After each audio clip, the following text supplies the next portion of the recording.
Have you ever just stopped and thought about how much online learning has completely changed things? Yeah. It's really amazing. It really is. I mean, whether you want to learn, I don't know, master cooking something new or dive into coding or even get into advanced tactical skills, Yeah. the internet is basically this classroom that's always open. Hmm. It gives access to expert teaching right from, your phone or laptop. Democratizes it in a way. Exactly. It's incredibly convenient, super accessible, but, and this is the big but, Mm-hmm. while tons of online courses are perfectly fine, maybe even great, Uh-huh. there are specific areas, specific kinds of online instruction that carry these hidden, really significant legal risks. Yeah, risks most people, and maybe even the instructors putting this stuff out there, are just completely unaware of. Until it's way too late. Precisely. It's a fascinating and honestly sometimes kind of alarming development. How so? Well, the digital world, it's basically wiped out the old boundaries, right? So legal reach now extends way beyond a physical classroom or, say, a shooting range. So what looks like a simple online lesson, especially in these, high-stakes fields we're talking about, Right. that can turn into a really complex legal mess very, very quickly. Because it's so easy to just upload a video or run a Zoom class. Exactly. The ease of it all, distributing a PDF, whatever, it kind of hides the very real, very tangible legal responsibilities that come with teaching anything, even if you're just doing it virtually from your desk. That's such a crucial point, Yeah. and one that gets overlooked constantly. And that's exactly why today we're doing a deep dive into something super specific, but with huge implications. Which is? The legal side of teaching firearms skills online. Okay. It's not just some tiny niche anymore. This industry has absolutely exploded. Convenience, demand, it's all driving it. Makes sense. But as our main source material really lays bare, it is also a legal minefield. And far too many instructors and students, too, are walking right into it, completely blind. Potentially into some very serious trouble. And our core source for this discussion today is a really, really insightful article. It's from Velotech, Okay. titled Firearms Instructors Can Be Sued for Online Training Mistakes, Part 1. It's written by Herfel. Herfel. Yes. And what's really illuminating, I think, is that Herfel isn't just, some academic looking at this from the outside.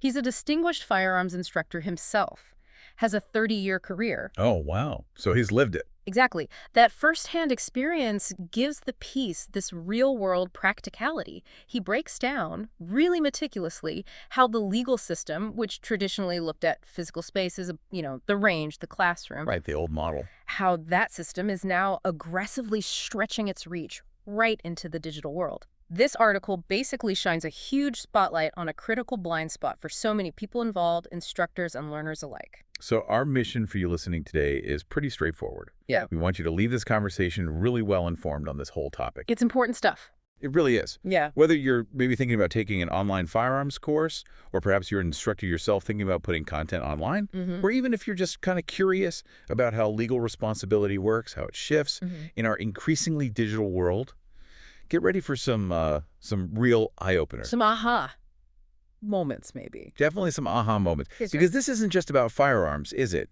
It's about understanding legal liability whenever you teach something with real risks in a virtual space. Absolutely. The principles apply much more broadly. The booming landscape of online firearms training and its hidden liabilities. Okay, so let's start by unpacking this booming landscape of online firearms training. Where are these hidden liabilities actually, lurking? Well, like you said, online learning is just everywhere now. It's saturated every field. Pretty much. And firearms training is no different. You just hop online and you can find, everything. Basic pistol courses for absolute beginners, all the way up to super advanced tactical stuff. YouTube breakdowns, subscription masterclasses. Yeah, the master classes. Right. It's all just a click away. And the appeal is obvious. Totally. No travel, learn on your own time, often cheaper. It feels like a total win-win situation. But if we connect this to the bigger picture, it really shows how fast technology gets ahead of the traditional legal rules. the law is playing catch-up. Always. The convenience, the accessibility, that's what's driving this huge growth. People want the knowledge, they want the skills, and the internet serves it up so easily. Seems less formal. Exactly. That's the trap. The ease of creating and sharing this content online, It gives this false sense of informality, like it's less regulated than going to a formal class. But the law doesn't see it that way. Not at all. As Herfel's article hammers home, the law sees a lot of this as direct instruction. Instruction, not just content sharing. Precisely. And with instruction comes responsibility. Real, non-negotiable responsibility. Doesn't matter if it's a fancy online course or just a quick tip video you posted somewhere. This digital reach, paradoxically, opens instructors up to way wider, often totally unforeseen legal exposure than they'd ever face in a normal classroom. Okay, and this is where it starts to get, well, frankly, a bit unnerving for anyone in this space. Yeah. The article is crystal clear about this right from the start. A really stark warning. What does it say? That your casual YouTube video showing a new drill or that big online course you spent months building, it could actually land you in really deep legal trouble. Seriously? Seriously. The harsh truth, Herfel says, is instructors can be sued, they can be fined, or potentially even face criminal charges. Whoa. If a student misuses or misapplies what they learned from your online instruction and someone gets hurt. And this actually happens. It's not just theoretical. The article stresses, yes, it happens more than you think. It's a real and present danger. Firearms law doesn't just stop at the range door. Right. Whether you're teaching in person, on a live range, or from your laptop, you, the instructor, are legally responsible for what you teach. And how it's used or misused. Exactly. The medium changes, the delivery method is different, but the liability, that doesn't just vanish. Which leads to the question, why aren't more instructors really aware of this? It seems like a massive blind spot. It does. Part of it, I suspect, is that traditional thinking. You know, the idea that legal trouble mainly happens with physical interactions in a real classroom with a direct student relationship. But online breaks that model. Completely. Because the digital reach of your content equals legal reach. Geography doesn't matter anymore. Explain that a bit more. Okay, think about it. An instructor in, say, Florida teaches a complex vehicle defense drill through an online video. A student way over in Idaho watches it, tries it, something goes wrong. That Florida instructor is just as legally exposed as if they were standing right next to the student in Idaho. Wow. State lines are irrelevant online. Totally irrelevant. The internet dissolves those borders, and that dramatically expands the scope of legal accountability for online teachers in ways many just haven't grasped yet. It's a fundamental shift. A seismic shift, really, in how instruction, especially high-risk instruction, is viewed and regulated. It's not just where you are anymore, it's where your content ends up and the impact it has. 2, the legal system's approach. Civil, vicarious, and criminal liabilities. Okay, that idea, digital reach equals legal reach, that really reframes everything, doesn't it? It's central to understanding this whole issue. So, given that, how does the legal system actually handle these situations? Yeah. The article breaks it down into a few key areas, right? Civil liability, vicarious liability. And yes, even potential criminal liability. Let's start with the most common one, maybe the most insidious negligence in civil lawsuits. Right. The source explains, if an instructor teaches a drill online, let's say, a complicated draw from concealment, or an advanced malfunction clearance, and a student gets hurt trying it later, unsupervised, that instructor could very likely be sued. On what grounds? Several. Could be negligent instruction, meaning maybe the instructions were incomplete or misleading, left out key steps, or failure warn. You didn't adequately spell out the dangers, the risks, especially for unsupervised practice. And just critical with firearms. Absolutely. And then there's improper safety protocols, maybe omitting crucial safety steps, assuming prior knowledge the student didn't have, or just not hammering home the need for supervision on risky drills. And this applies even if they're in different states. Yep. Instructor in Florida, student in Idaho, that mantra holds. Digital reach equals legal reach. It's not just a slogan, it's the legal reality. What's really striking there is how universal negligence law is. It doesn't care about state lines, doesn't care if the teaching was in person, via video, or just text. The delivery method is secondary. Exactly. That digital reach equals legal reach concept is so vital because your online course can literally drag you into a lawsuit across the country. You could end up in a court you know nothing about, facing huge legal bills. Let's dig into those types of negligence a bit. What does negligent instruction actually look like online? Well, it doesn't have to be a huge, obvious mistake. It could be subtle, maybe demonstrating a drill that looks cool and fast on camera, but without clearly, repeatedly warning about the advanced skill needed, or that you absolutely must have a certified RSO present for that specific exercise. Assuming knowledge. Right, or omitting a detail that seems obvious to the experienced instructor, but for a beginner, that omission could be catastrophic. And failure to warn. That's about clearly stating all the risks, not just the benefits or the cool factor. You have to talk about the dangers of live ammo, ricochets, accidental discharges, even the mental stress involved. You have a duty to warn about everything. And improper safety protocols. That could be anything from not insisting on eye and ear pro even for dry fire in the video, to just not emphasizing the cardinal safety rules in every single module, assuming people just know them. The law asks what a reasonable instructor would do. Precisely. Would a reasonable, prudent instructor, knowing the risks of firearms, have taken those precautions? It's about responsible conduct. And it's crucial to get this. It's not just the individual instructor who's on the hunt here. No, absolutely not. That's a major point in the article. If you teach under a business name, a training brand, an LLC, a company, whatever, the entire company can be held responsible for what its instructors do, even if they're contractors, not direct employees. That's vicarious liability. Exactly, vicarious liability. It means one person's actions get pinned on the entity they work for. And the article says it could literally wipe out your company overnight. It's a massive financial vulnerability. And connecting this to, the bigger business picture, it just highlights how incredibly important due diligence is for any company getting into online education, especially in high-risk fields like this. Because the company can be sued even if they weren't directly involved in that specific lesson. Correct. If the instructor is seen as an agent or employee, or if the company benefits from their work but failed in its oversight duties, the company can be held financially responsible. It reaches right up the chain. It does. So it's not just about vetting the content, it's maybe even more about vetting the instructors themselves. Are they qualified? Do they follow safety rules consistently? And having the right corporate protections in place. Absolutely. Proper insurance tailored for online work, the right legal structure.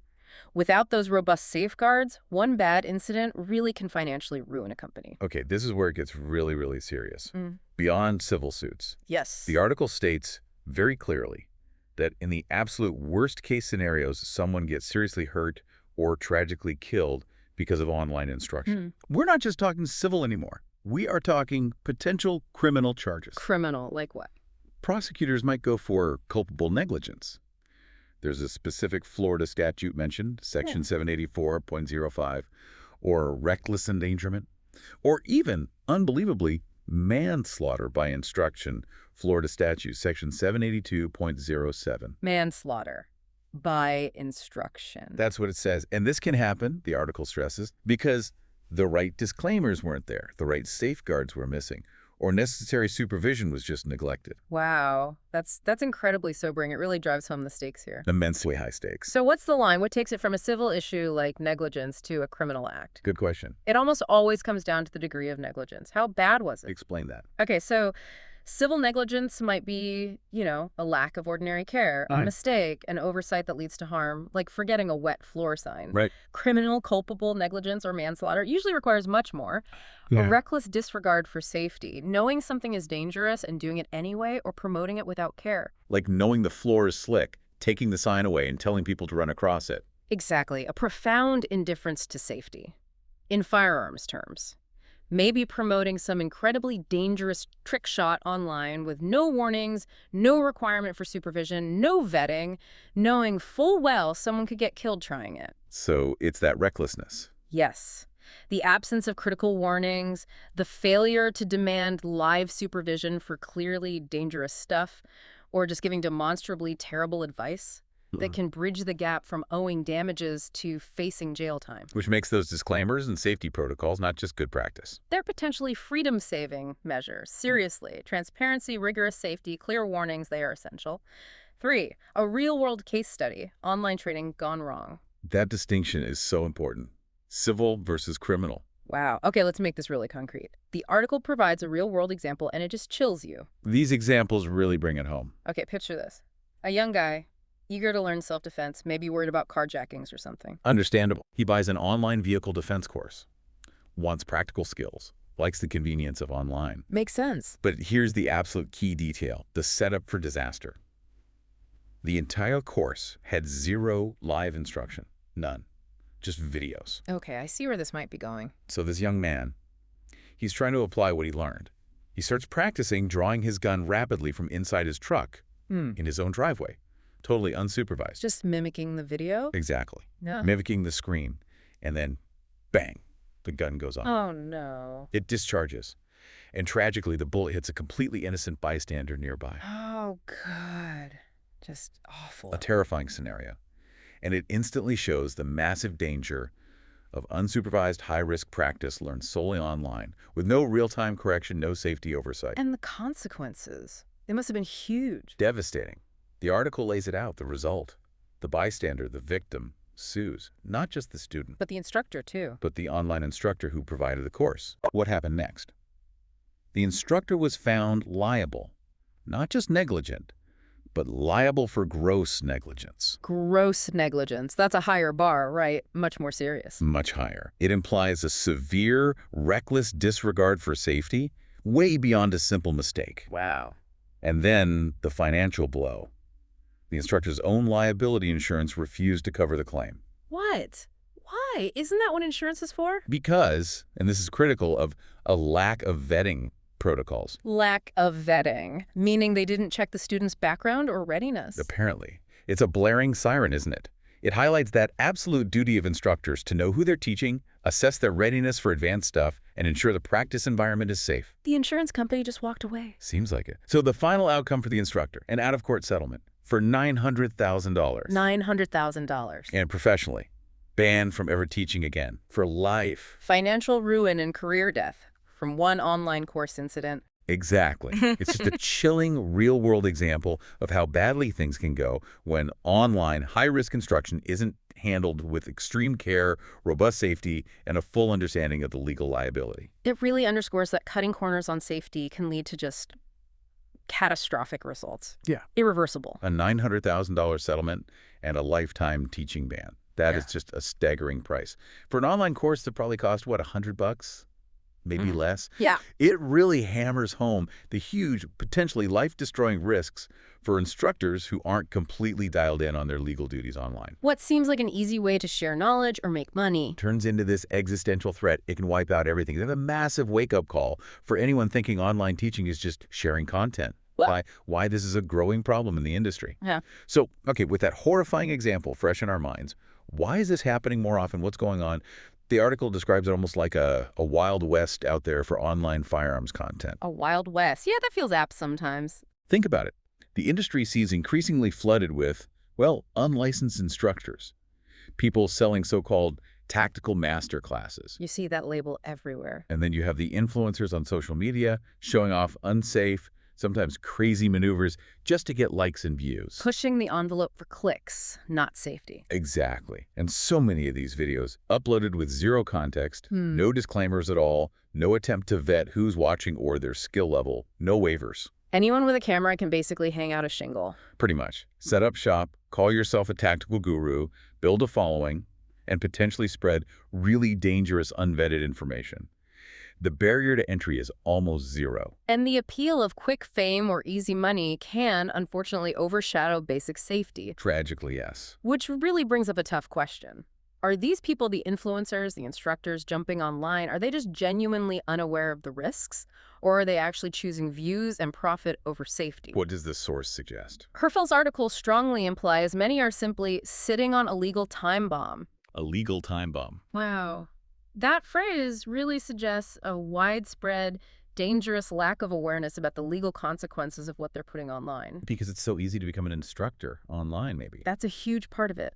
The low barrier means real, deep expertise isn't always required to get an audience. Combine that with the desire for attention or money. And safety gets sacrificed. Often, yes. Safety, proper teaching methods, ethics, they can get pushed aside for virality or looking cool. And the consequences, as that case study showed, can be devastating. Injury, ruin, reputations destroyed. And we're not just talking about random people here. Yeah. The article points out some are former military, highly decorated even. Others are just internet famous. It's a real mix. A huge spectrum of backgrounds. But the common thread, often regardless of past experience or current fame, seems to be this dangerous unawareness of the legal side of teaching online. Right. Because being an expert in, say, military tactics. Doesn't make you an expert in instructional liability law. Exactly. They're very different skill sets. Many might assume their real-world creds or their good intentions protect them somehow. But the law looks at it differently. The legal system often cares more about the delivery. Was it complete? Safe? Were there warnings? And the impact, rather than just the instructor's resume or intentions. The online platform really does change the legal equation. The essential protections for online instructors. Okay, so if you are an instructor listening right now, and maybe you're feeling a bit unsettled, Probably what do you actually do? The good news is the article gives very clear, very practical advice. 5 critical steps to take right now to protect yourself and your students. Okay, what are they? First, and this is huge, get liability insurance. Comprehensive liability insurance. This is obvious. But not just any policy. You have to make absolutely sure it specifically, explicitly covers digital instruction. That's the key distinction. Yes. A lot of general policies for, say, in-person range training might have exclusions for online videos, live streams, PDFs, that kind of thing. So you need to check the fine print carefully. Meticulously. Ask your insurer direct questions.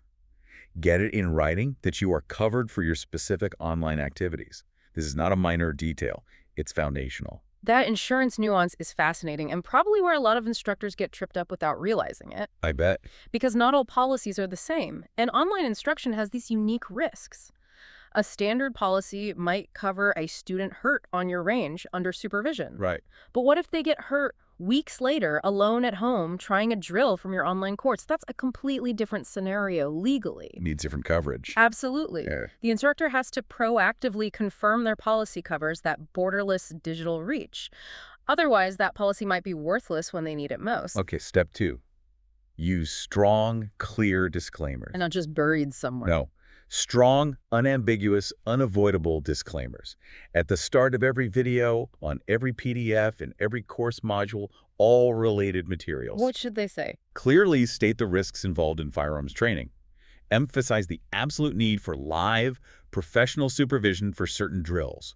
Make it clear the online content is informational or supplementary, not a replacement for hands-on training. Managing expectations, basically, and covering yourself legally. Exactly. Transparent communication, due diligence. Those disclaimers really are more than just legal text, aren't they? They're an active effort to inform and protect everyone. Be easy to understand, impossible to miss. Detailing the dangers, the need for supervision, the limits of online learning, it shows you made a reasonable effort to warn students to get that informed consent. That's a powerful defense if something goes wrong. Okay, third crucial step. Gatekeep your content. Gatekeep, meaning It's not about excluding people unfairly. It's about being responsible. Using things like mandatory waivers, requiring basic skill assessments, using onboarding forms before someone gets access to advanced or high-risk material. so checking they're actually ready for it. Exactly. Making sure they have the foundation, the experience, the mindset for what you're teaching. Yeah. And making sure they explicitly understand and accept the risks involved. It's not just protecting the instructor, it's ethical teaching. Right. That gatekeeping idea is one of the most powerful points, I think. It's proactive. Waivers get formal acceptance of risk. Skill assessments check readiness. Prevents someone unprepared from diving into something too complex. Which is where so many accidents happen, unfortunately. It's vital for risk management and ethical, student-focused teaching, making sure the training fits the learner. Step 4 builds right on that, and it's presented as a hard line. Require live, in-person training for all high-risk drills. Non-negotiable. Things like defensive draws from concealment, complex low-light work, force-on-force scenarios. Never, ever teach those cold, purely online. Why not? Because they absolutely demand immediate in-person supervision, real-time feedback from a qualified instructor, a controlled environment where safety can be constantly managed. A video just can't provide that dynamic oversight. Cannot stress that enough. Making that distinction, what can be taught online versus what must be taught live, is critical for any responsible instructor. High risk means high supervision needs. High risk needs real-time correction, dynamic safety management, the ability to instantly control the situation. A video can show how to do a defensive draw. But it can't stop someone shooting themselves in the leg practicing alone. Exactly. Live training gives that essential immediate feedback loop and safety oversight that no online content can replicate. As the article says, when lives are on the line, shortcuts kill, period. And the fifth vital step, be licensed and transparent. Meaning? Clearly state your credentials, Right. your certifications from reputable organizations, and be precise about who the course is for. Are there prerequisites? Is it for beginners, intermediate, advanced shooters? Builds trust and manages expectations. Totally. It shows professionalism, helps students know what they're getting into, and if it ever comes to it, it helps the legal system understand your practices. Transparency is key. That transparency, those clear credentials, they build credibility right away. Listing certifications from places like the NRA, USCCA, Valor Tech, it tells students about your qualifications. Specifying the target audience or prerequisites helps ensure students are tackling materials suitable for their level, minimizing the risk of them trying something way too advanced. It shows a commitment to professional standards and responsible teaching. That's a strong defense. So, the big takeaway here, the mindset shift the article keeps emphasizing. Yeah. Online content isn't just content. In the eyes of the law, it is instruction. Full stop. And the law will treat it that way. Your intention might be just to share info, to help people.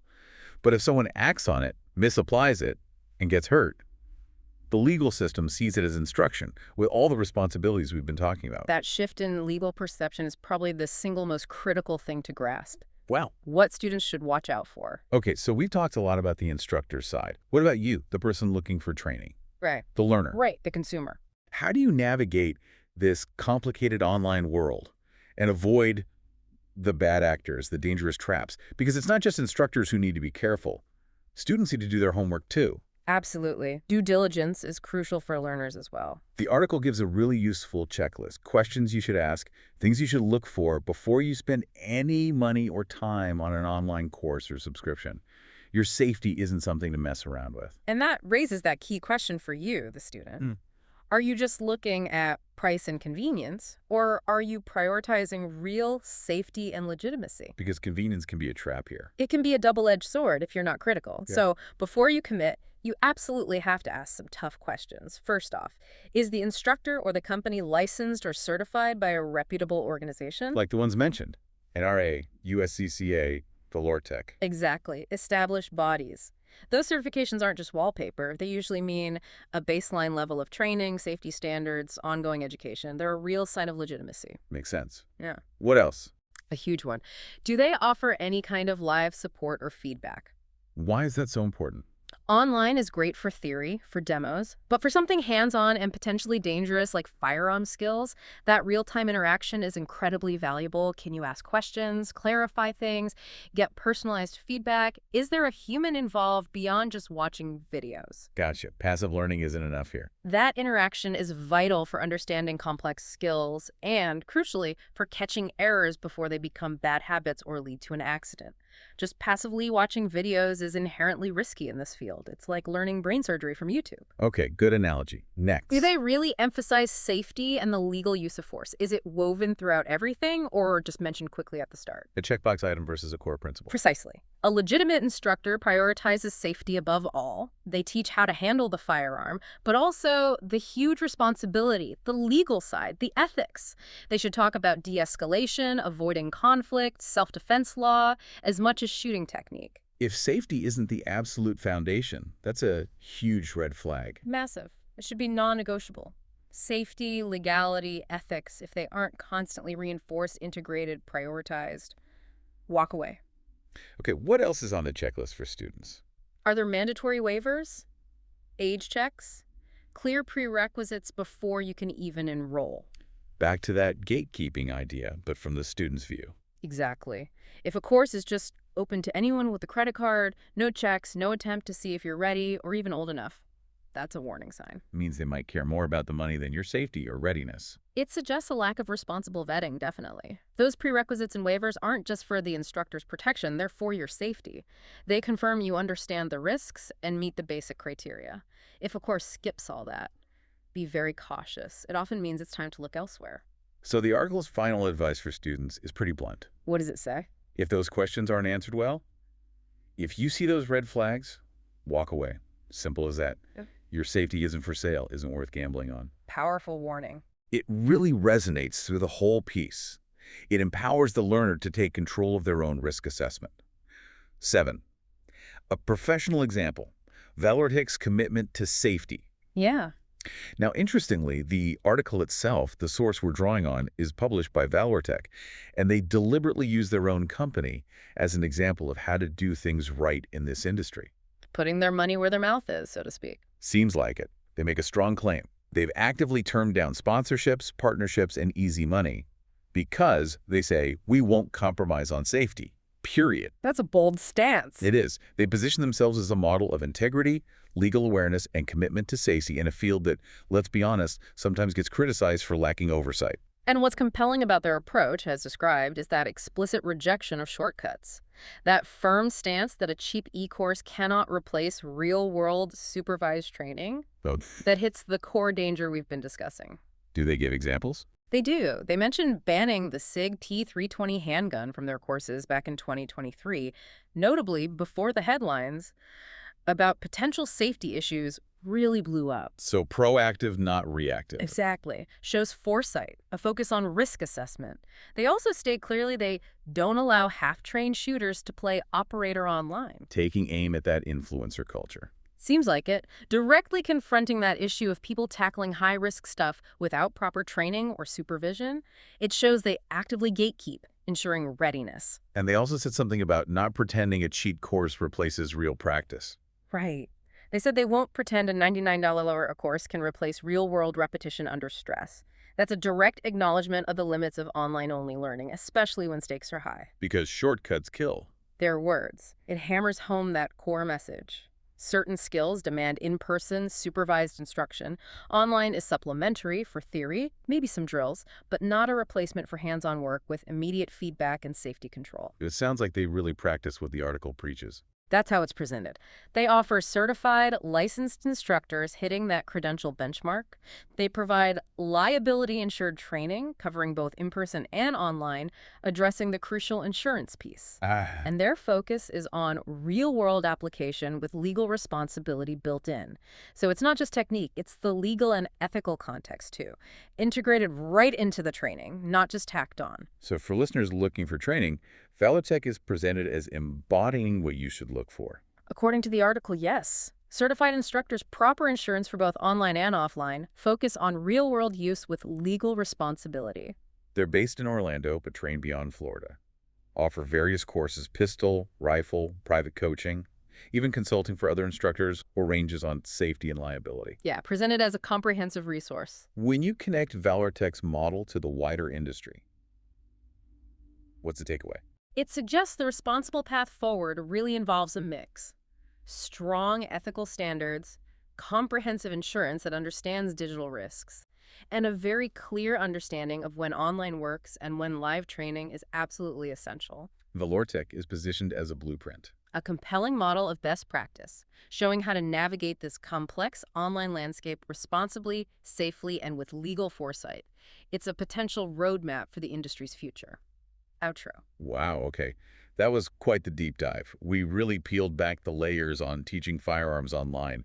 It is so much more than just sharing videos. Absolutely. It's about navigating a really complex, potentially dangerous legal landscape. We've seen the risks, civil lawsuits for negligence, failure to warn, bad safety protocols, The financial danger of vicarious liability for businesses. and even the terrifying possibility of criminal charges, culpable negligence, manslaughter.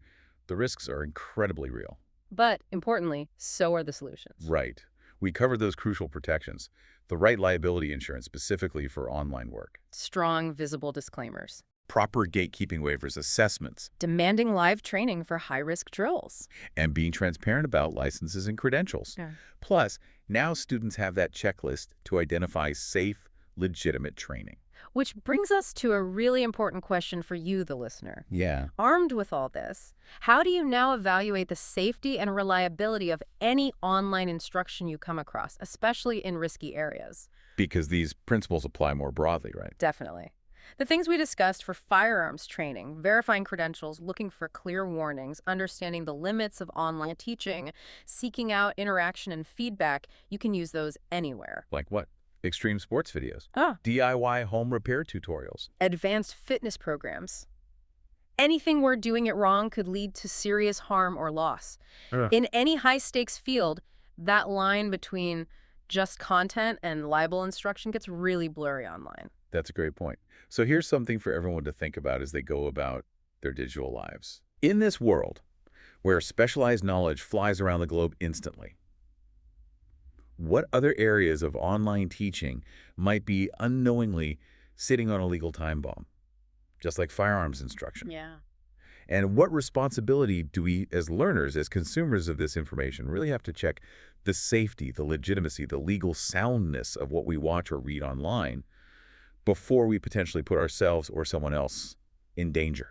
It's a powerful thought. The internet gives us endless learning opportunities. But it also demands a higher level of critical thinking, vigilance, and due diligence from all of us. Absolutely, because the time to get serious about risk, legal risk, safety risk, teaching responsibility is before someone gets hurt, not after. That applies to everyone involved. Instructors and students across the board. The Yeah. critical thinking skills we've talked about today for firearms training, they aren't niche. They are vital tools in a world drowning in online information, much of it totally unvetted. So think about it. Where else could something that looks like just content suddenly become a serious, life-changing liability? And how can your awareness, your due diligence as a consumer, literally make the difference between safety and disaster? The responsibility ultimately is shared.